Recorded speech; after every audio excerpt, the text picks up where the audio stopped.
Halo, apa kabar sahabat jalan usaha? Gimana kabarnya?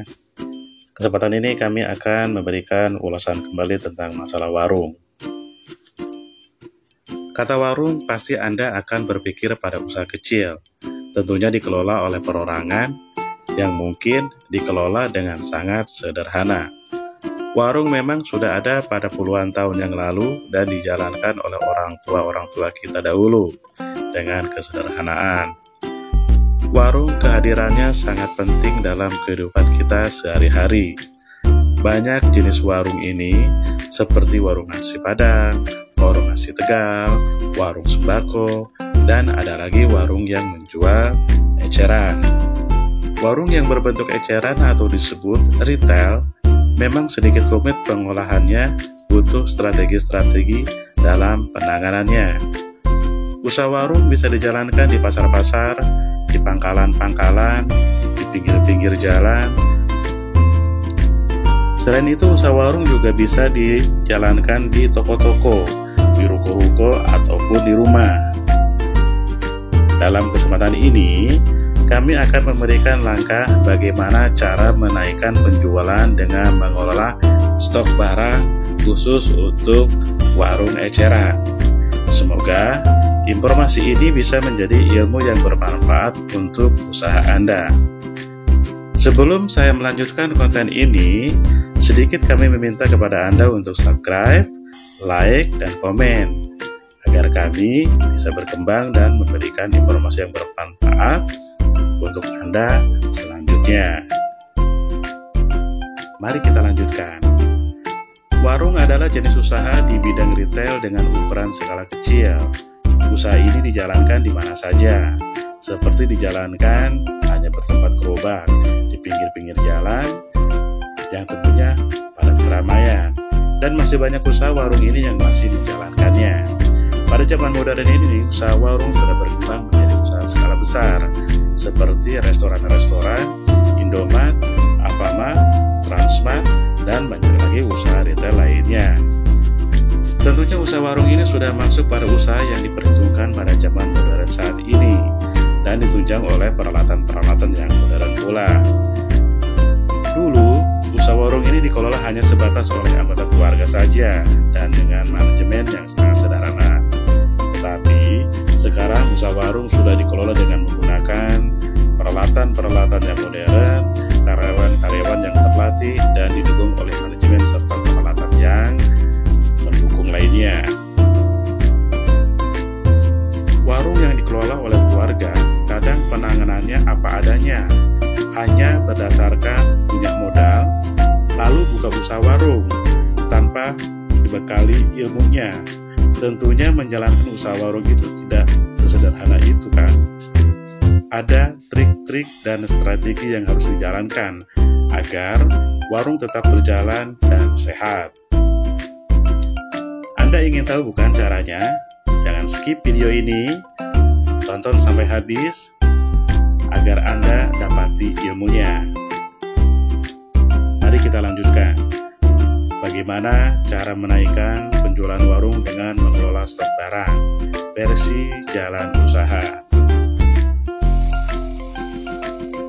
Pertama, kenali perputaran barang di warung Anda.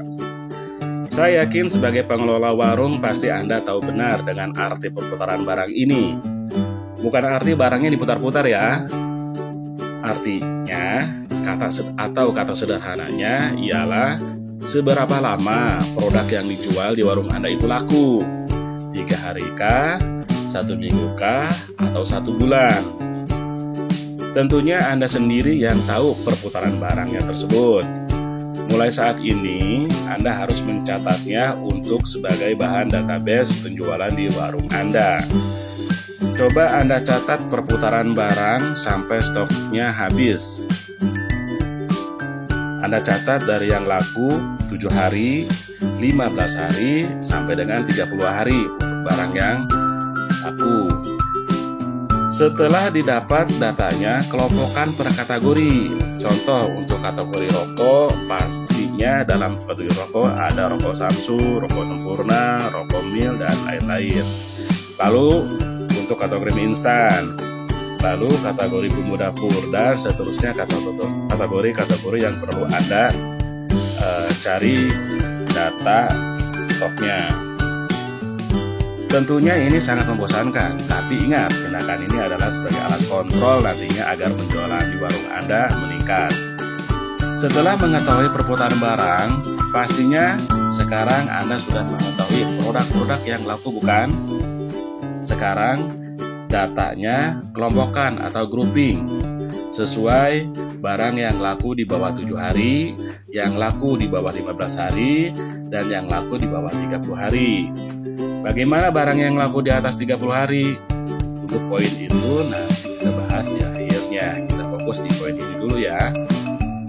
Kedua, perputaran barang di bawah 7 hari atau disebut fast moving. Untuk kategori yang pergerakannya cepat ini, stok barang jangan sampai putus atau kosong di warung Anda. Konsentrasikan kerja Anda di kategori ini. Untuk item ini, berikan tempat dan stok lebih luas dan banyak dari kuantiti display sebelumnya. Atau Anda tingkatkan 3 kali lipat stok barang sampai dengan display produknya.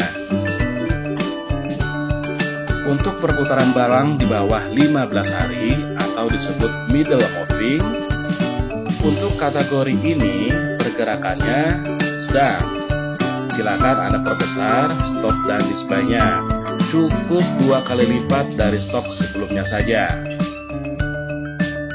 4. Perputaran barang di bawah 30 hari atau disebut slow moving. Untuk kategori yang pergerakannya lambat ini, silakan Anda dapat diperkecil stoknya dan displaynya dari stok sebelumnya. Jadi, Anda harus fokus pada pergerakan produk kategori yang pertama adalah fast moving dan yang kedua middle moving. Dari segi stok pengadaan barang dan display barang yang sedang dijual, untuk yang di bawah 30 hari, item ini cukup hanya sebagai pelengkap saja di warung Anda. Sekarang bagaimana yang di atas kuantiti yang pergerakan di atas 30 hari? Silakan Anda hilangkan atau bisa Anda stok minimal 5 kuantiti atau sesuai tempat yang ada di etalase Anda. Karena produk yang lambat ini hanya memenuhi etalase display di warung Anda saja. Biasanya barang yang tidak laku ini akan menimbulkan kerugian seperti barangnya cacat, tidak layak jual, atau sudah mendekati expired. Nah, kalau barang ini tetap akan di stop, rugi bukan? Menurut saya lebih baik dihilangkan saja. Untuk produk-produk perkakas atau peralatan rumah tangga itu beda lagi umurnya dan beda pula perputaran barangnya, seperti gayung, ember, sapu, dan lain-lain. Jadi jangan disamakan dengan umur perputaran dengan produk eceran yang saya ceritakan di atas. Dan kalau Anda punya 2 warung, jangan dipergunakan data yang satu dengan data warung yang lainnya, karena akan beda karakter perputarannya. Karena di warung yang A dan di warung yang B belum tentu yang namanya rokok Samsu itu jadi fast moving. Bisa jadi rokok Samsu bisa jadi masuk kategori slow moving.